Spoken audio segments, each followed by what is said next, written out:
Okay, uh, first, thanks, Fran, for getting the stream started, and welcome everyone to the Virtual World Education Consortium. And I want to have you all join in and thank our new guest speaker, John O'Connor, for coming to present today, and welcome him also here to our forum. This is the expert series for the Virtual World Education Consortium, and John is coming today to talk to us about the trouble with tech. And he's, as part of the expert series, he's bringing experience from his strategic lead position at the Technical University of Dublin, where he's the technical lead for the European University of Technology, which is a partner of 9 EU universities in the European Union.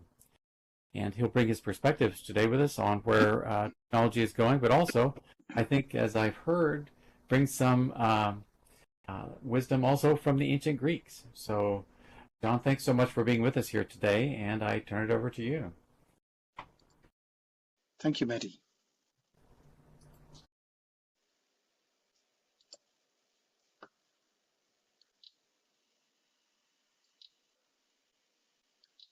So, thank you all for coming along today, whether it's your morning, your afternoon, or your evening. It's lovely to see everybody, and I appreciate the turnout.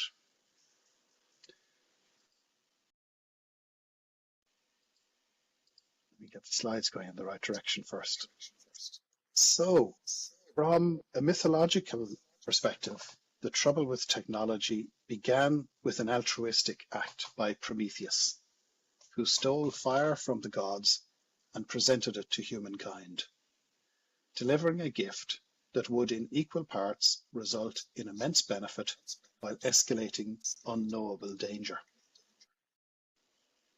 His transgression was ultimately punished, and he was banished to an island of perpetual suffering. But his gift was, and remains, a phenomenally powerful catalyst for technology that has changed the course of human development, providing light, shelter, better quality food, and the means for making advanced tools.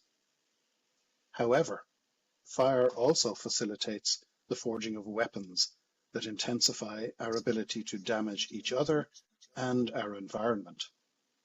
And it can move beyond our control with catastrophic results, destroying indiscriminately. Despite our increasing sophistication as a species in the intervening millennia, humans remain at the mercy of this primal process.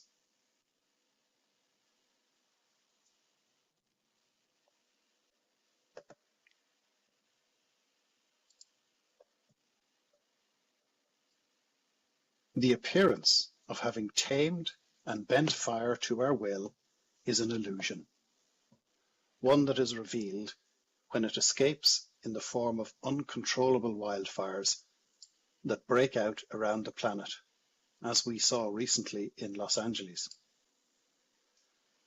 Yet without fire, humans would still be shivering in dark caves at night, or might not have survived at all. At the mercy of more efficient predators, the race might well have become extinct.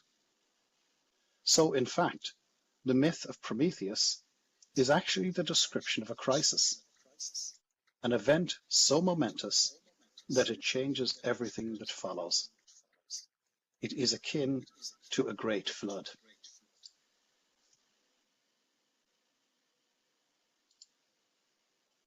Almost every culture has a flood myth, writes Mustafa Suleyman in The Coming Wave. The co-founder of DeepMind and CEO of Microsoft AI holds significant influence in current technological development.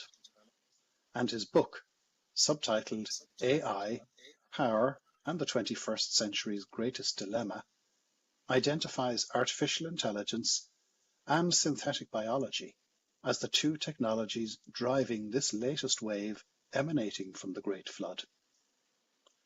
Suleyman predicts this wave of development will be an immense challenge to the future of humankind, which both depends upon and will be imperiled by the interaction between these technologies.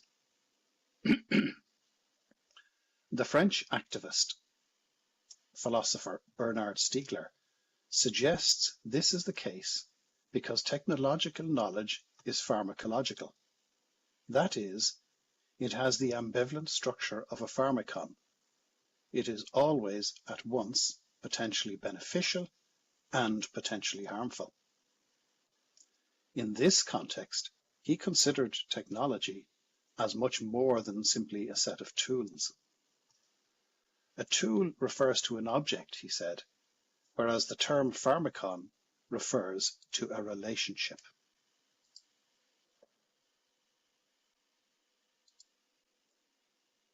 Stiegler recalled the ancient Greek origin of the word technology, technē. This describes a system or a method of making or doing, an art or a craft, a technique or a practice, a way of thinking. And he concluded that the significance of technology is that it actually defines what it means to be human. He suggested that it is through our development and use of technology as a means of mediating in the world that we become human. However, the world in which we become human is not so easily understood. The nature of reality has been a fundamental question since the dawn of consciousness, and philosophers, scientists, academics, priests, and others have been attempting to define it ever since. It may even be said that the true purpose of life is to arrive at an understanding of reality. According to Plato, that is what Socrates intended when he claimed that the unexamined life is not worth living. Plato further acknowledged that this examination is far from simple. In his allegory of the cave, he proposes that emerging from the dark to seek after truth is not only frightening, but is also a lonely journey that once embarked upon does not permit a return to previously comforting beliefs. Indeed, it has been suggested that it may be a journey without end. Jacques Derrida shows us that we can never completely leave the cave. We can move from one cave to another, but there is no getting outside the cave.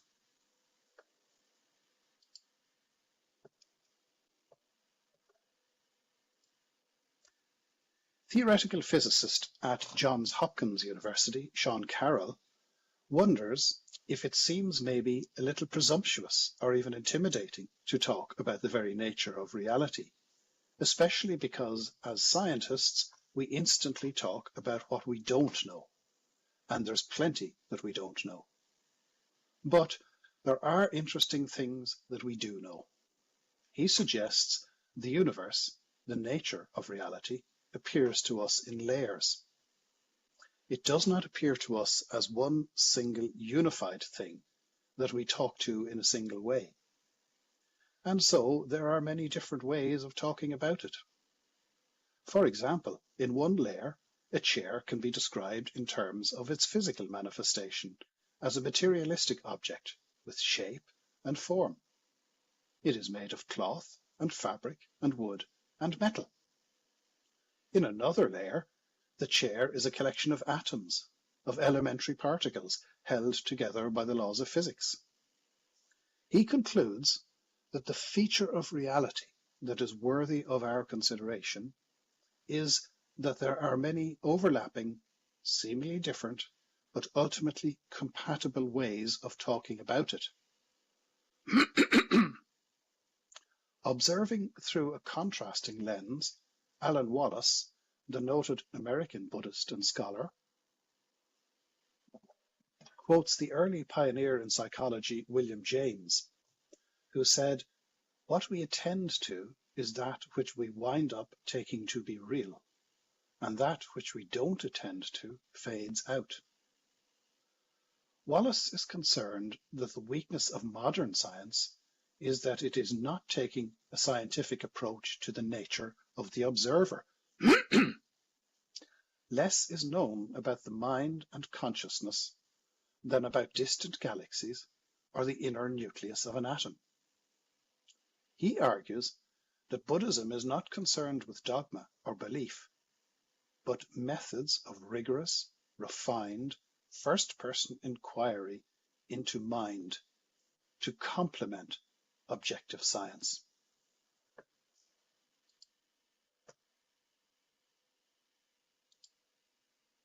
Neuroscience has been attempting to address this particular weakness in recent decades, and there is now a growing belief that we predict the world into existence. Anil Seth from Sussex University says that we don't just passively perceive the world, we actively generate it. Our brains hallucinate our conscious reality, but it is a controlled hallucination in which the brain's predictions are being reined in by sensory information from the world. In fact, we're all hallucinating all the time. It's just that when we agree about our hallucinations, we call that reality.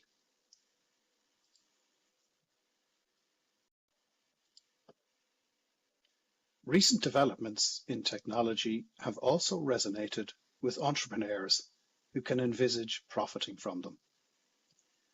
In a practical demonstration of the application of new knowledge, Gabe Newell, head of game company Valve, extolled the virtues of brain-computer interfaces during an interview in 2021. He spoke of the near future reality of being able to write signals to people's minds, to change how they're feeling or deliver better than real visuals in games. He went on to suggest that brain-computer interfaces will lead to gaming experiences far better than a player could get through their meat peripherals, as in their eyes and ears.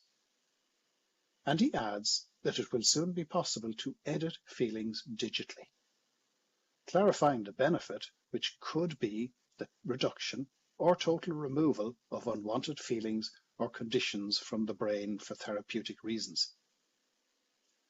He revealed that his company is contributing to projects developing synthetic body parts in exchange for access to leaders in the neuroscience field who teach us a lot. This has echoes of the Faustian bargain, and it appears that such developments are emerging solely in the context of profitability, without any apparent reference to ethical considerations. Another leader from the game industry, John Carmack, former Chief Technology Officer at Oculus, interviewed the previous year, complained about a lack of willingness by people to accept the stark economics of resource allocation. He said, you have to make decisions about where things go. Economically, you can deliver a lot more value to a lot of people in the virtual sense. This proposal also appears to lack any sense of societal or community responsibilities, and is notable for the absence of any ethical considerations, as it contemplates exiling the less wealthy to a life of virtual reality.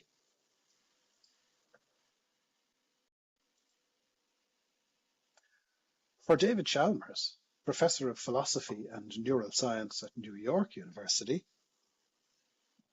that may not actually be a tragedy, because he believes that virtual reality is genuine reality.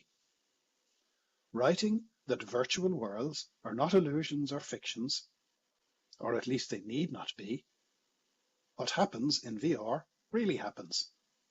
The objects we interact with in VR are real. Furthermore, recalling Socrates' dictum, he adds that life in virtual worlds can be as good in principle as life outside virtual worlds. You can lead a fully meaningful life in a virtual world. Consequently, the development of these new technologies will lead to a different understanding of reality for future generations.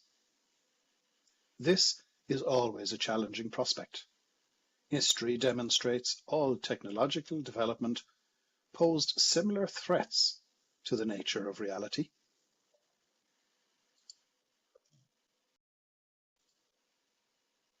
For example, Plato was concerned about the technology of writing usurping the role of dialogue as long ago as 370 BC. He seems to suggest that writing is ambiguous, dangerous, misleading, and even toxic. Only the spoken word in a dialogue is capable of really expressing adequately what needs to be said. In Phaedrus, Plato has Socrates retell the story of the gift of writing, given by the Egyptian god Tooth to King Tamas.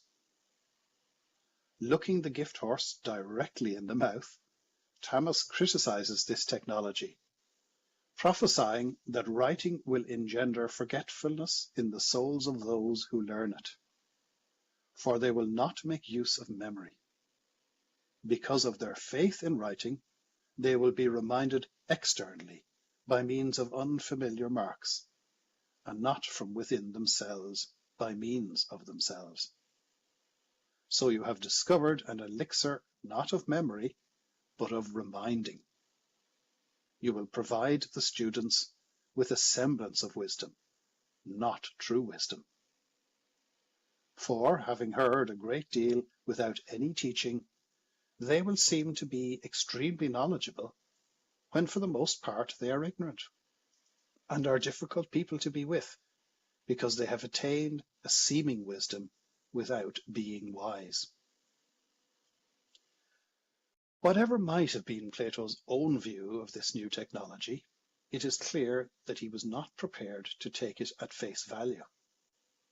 It is unlikely that such a deeply thoughtful philosopher did not anticipate the potential of writing, which would come to dominate the spoken word for the next 2,000 years. He would have been very well aware of human nature and the irresistible attraction of the novel, and rightly concerned with the impact of this pharmacon on the nature of humanity. Today, the lack of consensus around the nature of reality is engendering an existential crisis, one even more absurd perhaps than was conceived by Jean-Paul Sartre in the mid-20th century. The coincidence of significant developments in artificial intelligence, VR, and biotechnology challenges the very nature of humanity and should be of great concern. We have entered an era of alternative facts, fake news, deep fake videos, a marked mistrust of experts, along with an increasing loss of public confidence in scientific evidence. Significantly for educators and academics in particular, it occurs as the nature of the university is being challenged in wider society. Michael D. Higgins, President of Ireland, in addition to being a politician, is a poet and academic who recently warned of the increasing threat not only to academic freedom, but the very nature of the university as a place of independent learning.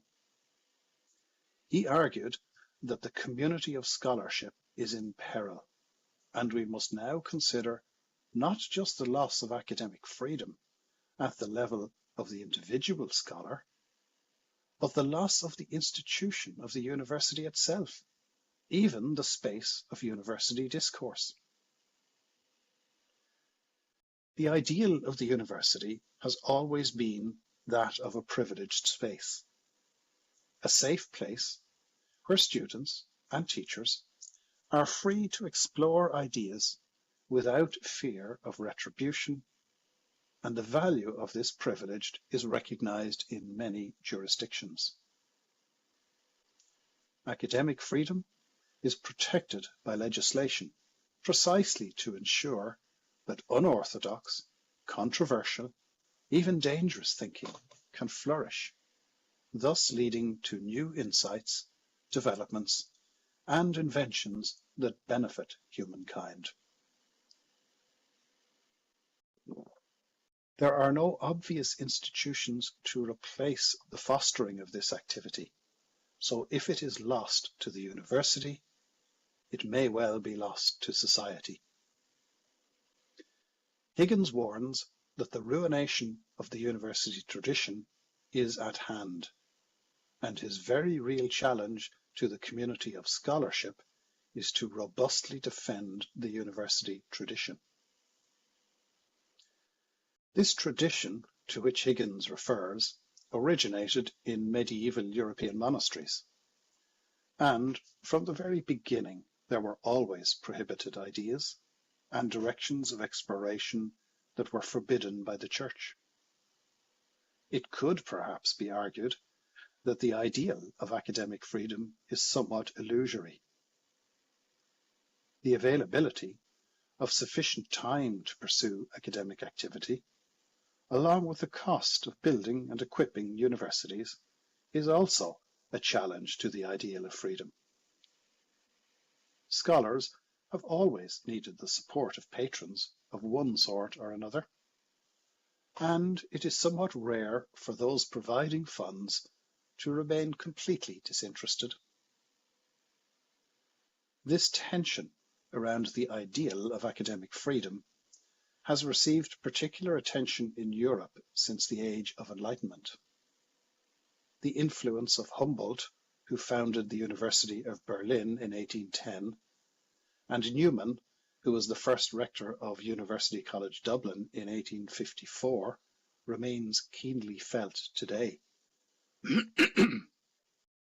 Robert Anderson, who has written extensively on the history of universities, suggests that the idea of the university envisaged by Humboldt as the union of teaching and research, and Newman's belief in the pursuit of knowledge for its own sake, were underscored by the Bologna Declaration, signed in 1988 by the heads of most European universities. Its first principle is that research and teaching must be morally and intellectually independent of all political authority and economic power. Jacques Derrida's thesis on the university without condition declared that the university claims, and ought to be granted in principle, besides what is called academic freedom, an unconditional freedom to question and to assert, or even going still further, the right to say publicly all that is required by research, knowledge, and thought concerning the truth.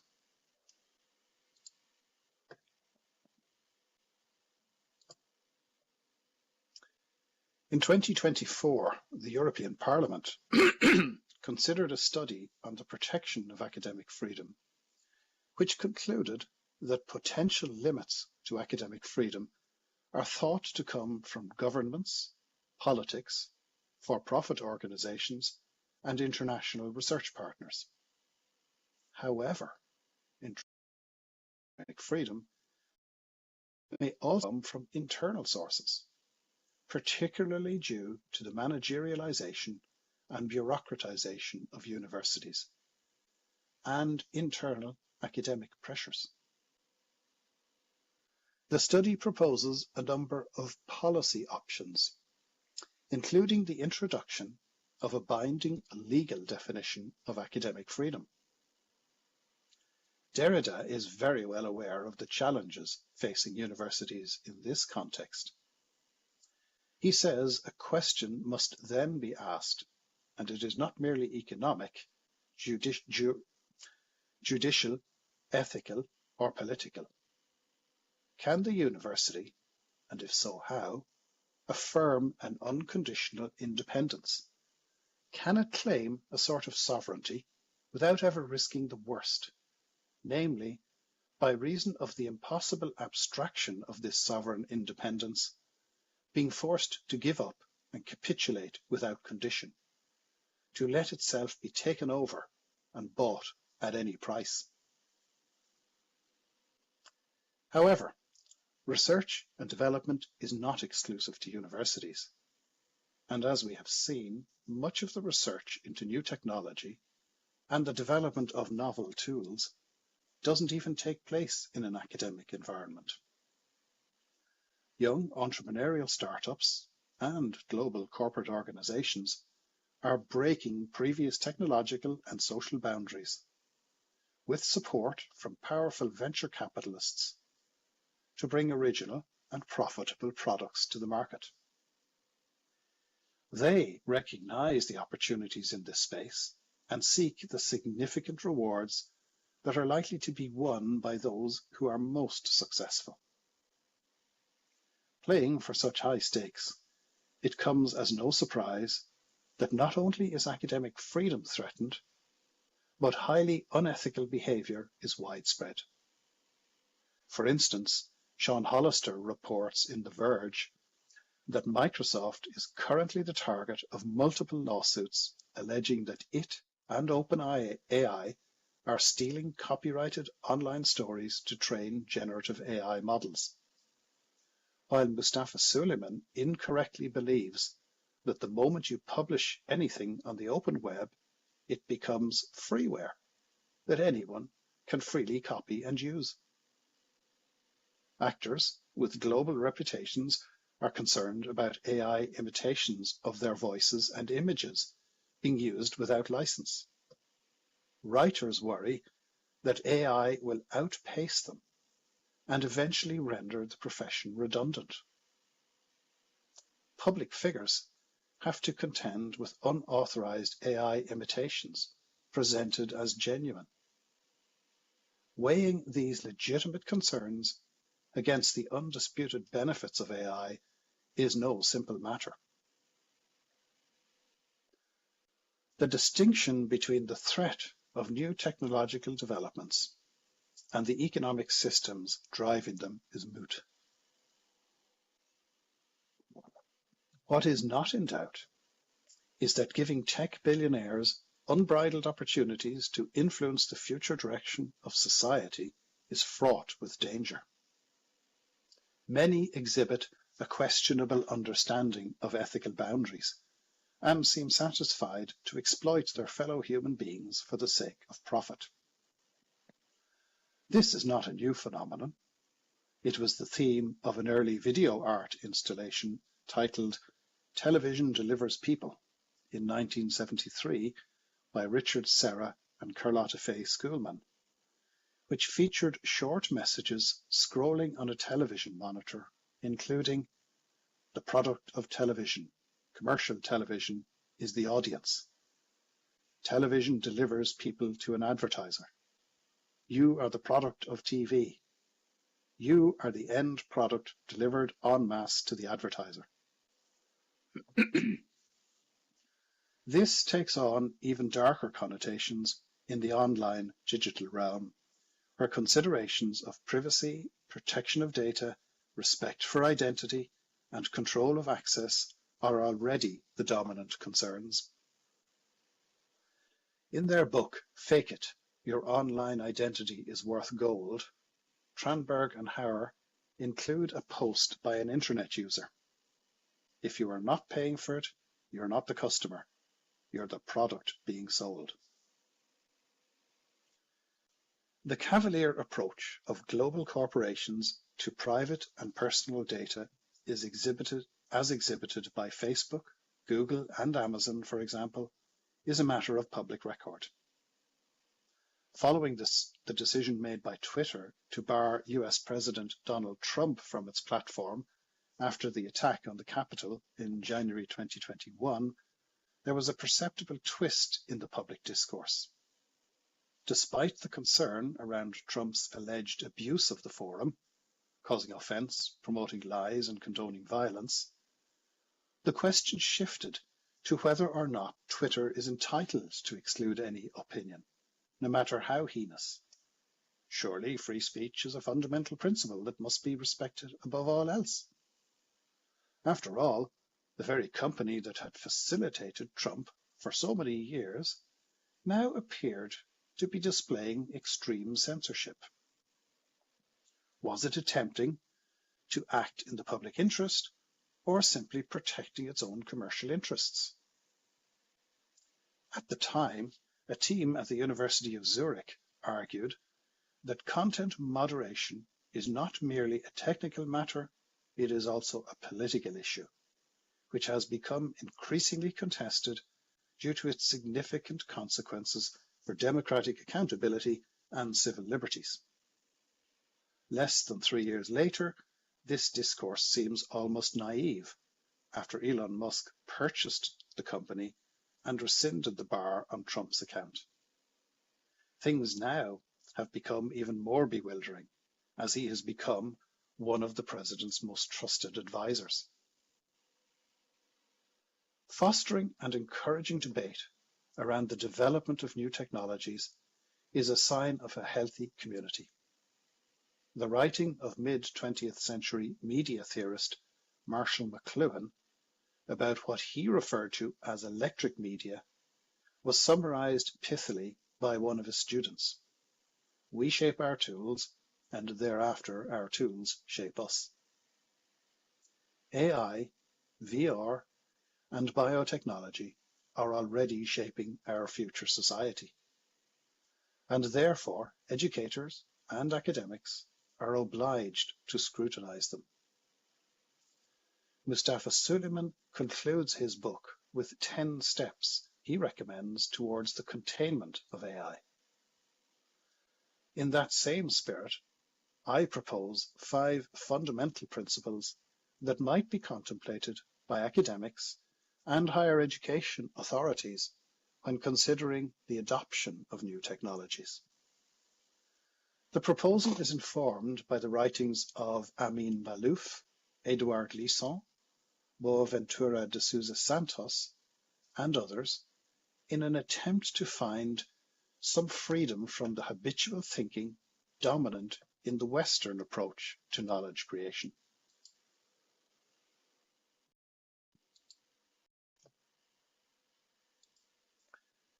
One, the entitlement of identity. Sir John Strachey, an English civil servant, speaking of India at the University of Cambridge in 1888, claimed that there is no such country. He was expressing the Victorian belief employed to justify the continued occupation of the continent as part of the British Empire. It was, of course, expedient to exalt the nation-state as a natural rather than a constructed reality. Diana Eck, the American scholar, explains that through the lens of the 19th century West, a lens ground to bring to focus a particular political conception of the nation-state, India did not exist. It was a mere word, designating a piece of the map. This attitude remains a powerful and influential idea in the global North, almost a century and a half later. However, India's diversity and capacity for multi-layered complexity, along with a refusal of singularity, seems contemporary and even more relevant in today's world than it might have been then. Cultural identity is not the preserve of a self-appointed elite. This is reflected in the writing of Francophone Lebanese author Amin Maalouf's description of personal identity as an equally complex conjugation. So, am I half French and half Lebanese? Of course not. I haven't got several identities. I've got just one, made up of many components in a mixture that is unique to me, just as other people's identity is unique to them as individuals. The entitlement of identity is a fundamental right. It is the first principle to be encoded in a technological ecosystem for education.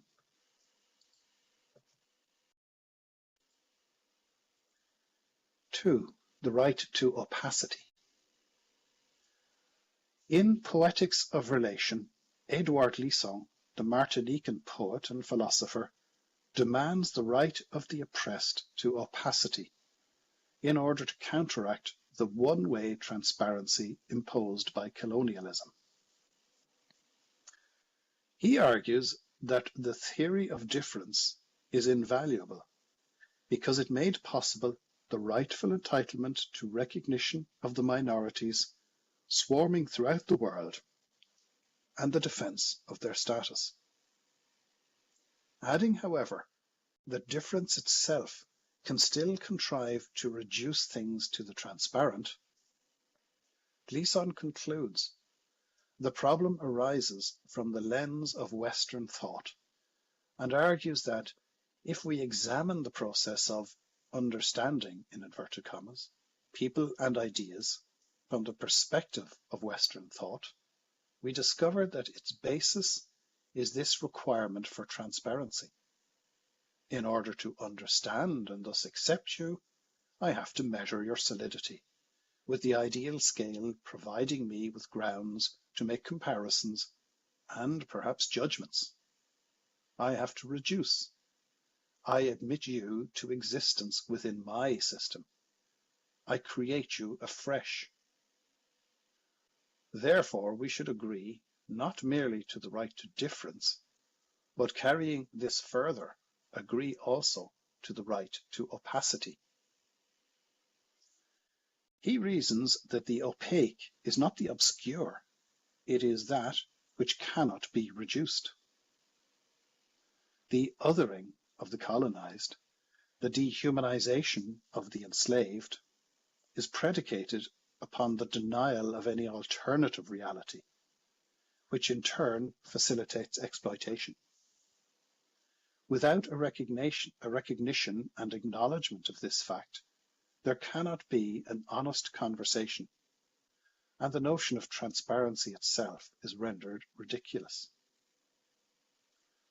The entitlement to opacity is the second principle to be encoded in a technological ecosystem for education.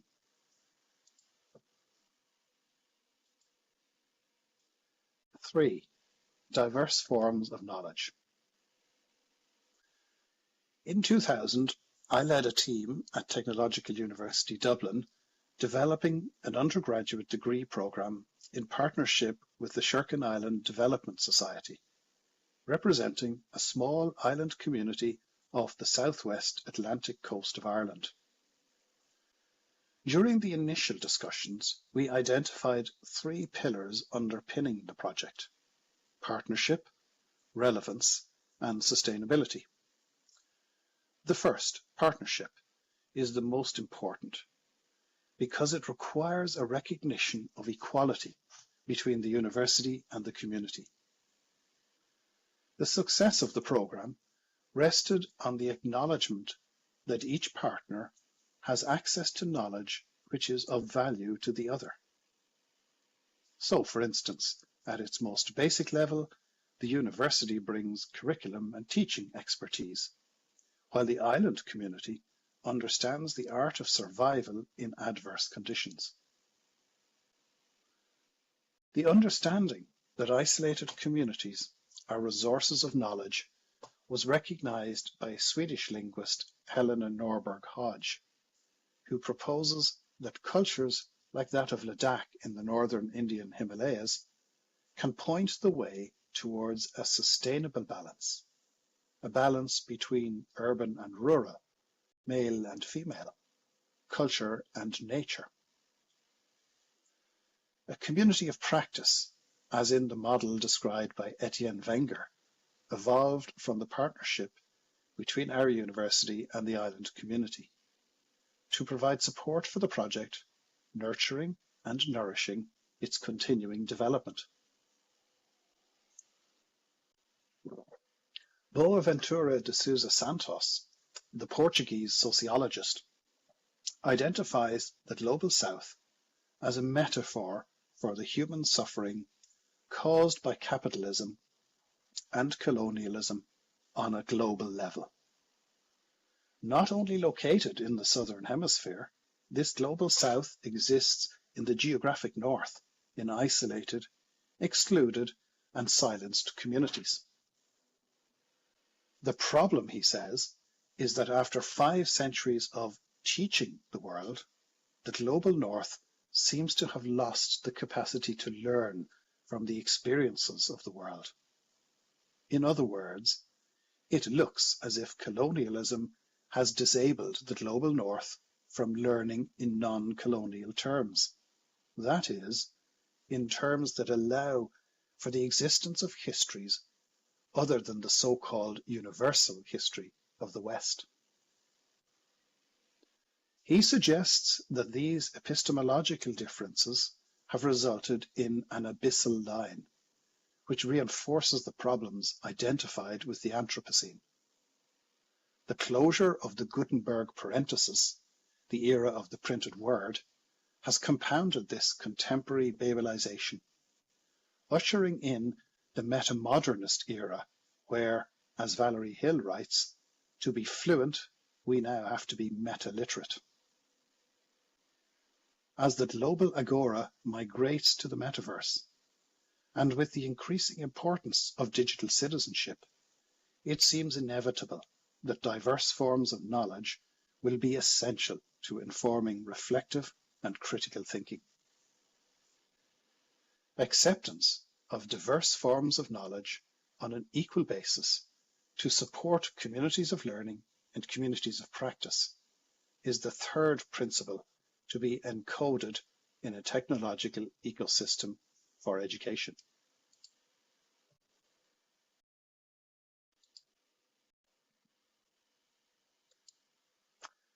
Four, open source and freedom of access. Concerns about academic freedom and access to technology make academics cautious when collaborating with the corporate sector on developing educational technology. Most acknowledge that technology offers opportunities, but are worried about the cost. A UN report on the impact of digital technologies says technologies can help make our world fairer, more peaceful, and more just. Digital advances can support and accelerate achievement of each of the 17 Sustainable Development Goals, from ending extreme poverty to achieving universal literacy. But technologies can also threaten privacy, erode security, and fuel inequality. They have implications for human rights and human agency. Like generations before, we, governments, businesses, and individuals, have a choice to make in how we harness and manage new technologies. Researchers in Thailand argue for a transition to smart universities through a focus on technology and collaboration between universities and industry, saying the engagement in research, particularly in collaboration with industries, and the application of technological innovations in various fields highlight the evolving role of universities in the modern era. The cost of developing educational technology and concern about the digital divide are always present. Nevertheless, examples of good practice abound. For example, Purdue University in Indiana and its VR technology partner Kitware developed an immersive learning program for nursing students using the Oculus Quest head-mounted device to produce an affordable and effective training experience. Both agree that open source software naturally supports a service business model because it enables others to take advantage of the software platforms and avoids vendor lock-in. While Kitware encourages open source software, data sharing, and open access publication whenever possible, the company also respects the need for proprietary solutions due to the competitive, privacy, security, and regulatory restrictions. Such an approach would appear to be most appropriate for the higher education sector, and further research into possible structures around this type of collaboration are to be encouraged. Open source and freedom of access is the fourth principle to be encoded in a technological ecosystem for education.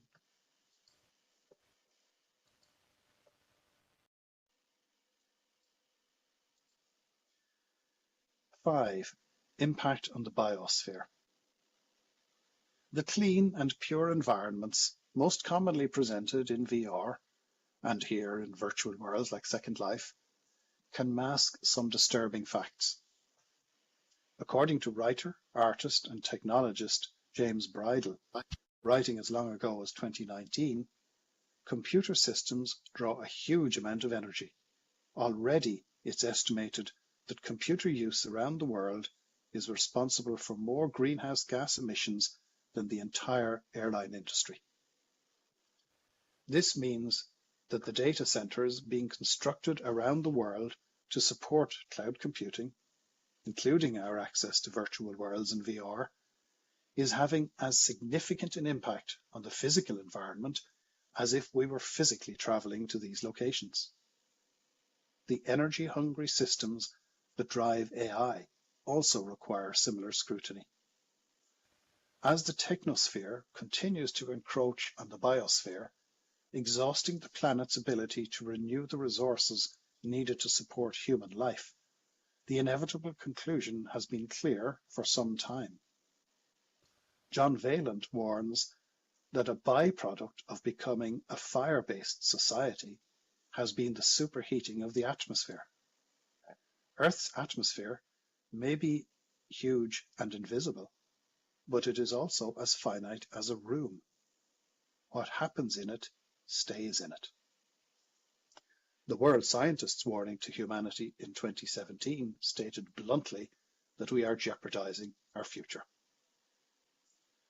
A responsible and accountable approach to sustainability is the fifth principle to be encoded in a technological ecosystem for education. To conclude, educators experimenting with new technologies for any length of time will be familiar with the practical issues arising when attempting to harness them for teaching and learning.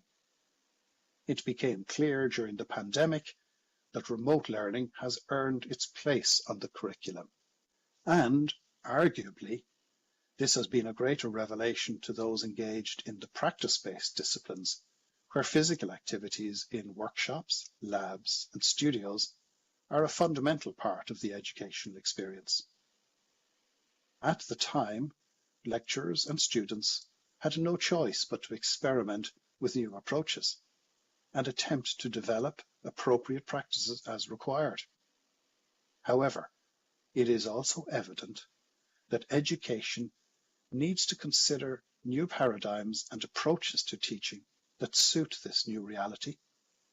It can never be simply a matter of transposing the traditional curriculum to an online space. The history of technology in education, from the School of the Air using the two-way radio in the Australian outback since the 1950s, to the establishment of the Open University in the United Kingdom in 1969, harnessing public radio and television, demonstrates how powerful tools can break down educational disadvantage and exclusion. Advanced digital technologies, from VR to AI, available today, present similar opportunities and challenges that must be addressed in the spirit of technē. Technology is an integral part of being human. It is the way we become human. The manner in which we enable technology determines the nature of our civilization. Thinking of technology in this way, as both the cure and the illness, particularly in the age of the Anthropocene, where our intervention is affecting the physical health of our environment, presents academia generally and educators specifically with a singular responsibility. Our task is to ensure the upcoming generation is aware of their true potential as human beings. We are not at the mercy of technological development, but rather actively engaged in a conversation, a negotiation about what it means to be human. Thank you.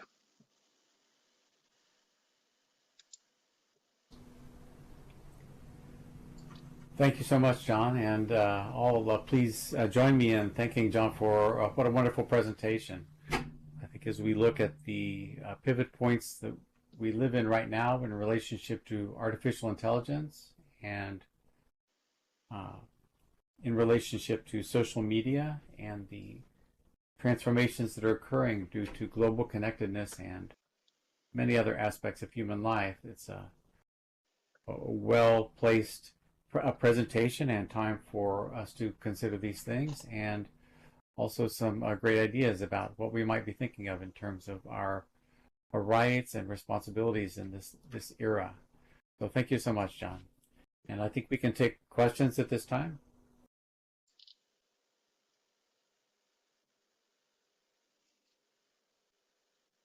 Yes, happy to engage in a discussion.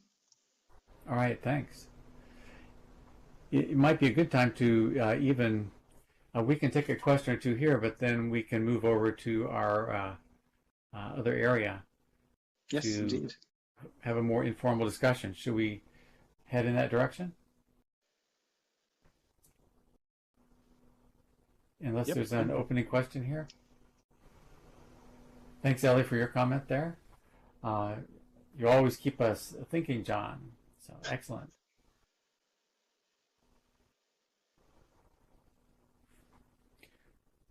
I hope it hasn't stunned everyone into silence. There you go. Hey, I'm sure it hasn't. Yeah. This is something I've been thinking about a lot too, and one of the big things for me, John, is what would be the steps that we can take? In many ways, these seems like waves of technological change and political change sweeping over us. What would be maybe in the things that you presented, the thing that we might think about as a good first individual step to autonomy of thought, to clear self-reflection, or something like that? You covered a lot of ground there. Is there something you'd recommend maybe as a first step? Yeah, I did, and what I'm talking about has come from my own direct experience of teaching and grappling with what I should be teaching and how to deal with the changing world around us and technology, and how I should be presenting this to students and what I'd like to see. So I think the first thing I'd suggest is that we have a responsibility as teachers to jump into this technology and explore it ourselves. And that's not always easy. It's nerve-wracking, actually, because as we all know, learning makes you vulnerable. And teachers are often presented as experts. So to put yourself in a vulnerable position with your students isn't easy. But I think we have to do it. And I think students appreciate that. And I found that when you're genuinely also learning along with your students, they pick up on that. And, you know, students learn by example from us as much as from what we say. So if we're always telling students that they must explore and they must experiment and they must be prepared to try new things and fail and fail and fail and try again, well, they have to see us doing it as well. So I think that is actually the most important thing to do, is to expose yourself as a teacher, jump in there, not quite knowing what's going to happen. Now, let me qualify that by saying, obviously, we're, as you know, professional academics, we do dry runs and we test. We don't just jump into the deep end. We do look at how deep the pool is and we look around for obstacles. You know, so it's not a completely stupid jumping in to the unknown. But you know, it does take that little bit of making yourself vulnerable, I think. Mm-hmm. I really appreciate that. I think it is a good thing for us to have as a takeaway. Another question came up that's related to your answer, and this is from Alof R. And if there must be freedom, and that opens the door to more danger, who will be the referee? Oh, that's a great question, isn't it? It's a really, really good question, because there is danger. There's no doubt. And as we can see currently in the world, particularly in the US at the moment, the danger for teachers is increasing. So who's the referee? Yeah, there isn't a simple answer to that. And the danger actually comes in many forms, because there's the risk that you expose your students to harm in some way, unwittingly. So, we have to be very conscious all the time of trying to ensure that our students are in a reasonably protected environment. But we also have to allow them to make mistakes and explore, or otherwise they won't learn. There's the danger of our mistakes being used against us professionally, and particularly in the environment we live in now, where everything is exposed and open. That's a very real danger. So I think academics and teachers have to be very careful when going into these spaces. So while I say, and encourage making ourselves vulnerable and trying new things and learning along with our students, we've also got to be a little bit cautious and be careful and consider the implications of what happens if things go wrong, and what protections are we putting in place. Right. This relates to a couple of other comments. Orb Tatham also says, who decides is always the problem. And Ilsa Gertrude says, what John says is about brave teachers and exploring relates directly to Clarke's first and second law. When distinguished but elderly science states that something is possible, he's almost certainly right. And when he states that something is impossible, he's very probably wrong. The only way of discovering the limits of the possible is to venture a little way past them and see what is, and pass them into the impossible. A lot of good comments coming in. So again, thank you so much, and let's move, John, and thank you also to the audience. An amazing discussion and presentation still going on in the chat. We can open up the voice channel also to questions as we walk over to the area now where we've got a little party set up. So let's head in that direction. Lovely. So Word and a few others have mentioned the who watches the watchers piece, and I think that is very important, and it's very important to us as teachers in particular, because we have a huge responsibility. Right. To a certain extent, I would argue that we have to watch ourselves. I'm not arguing that there aren't other people who should watch us, but I do think it's very important that we watch ourselves.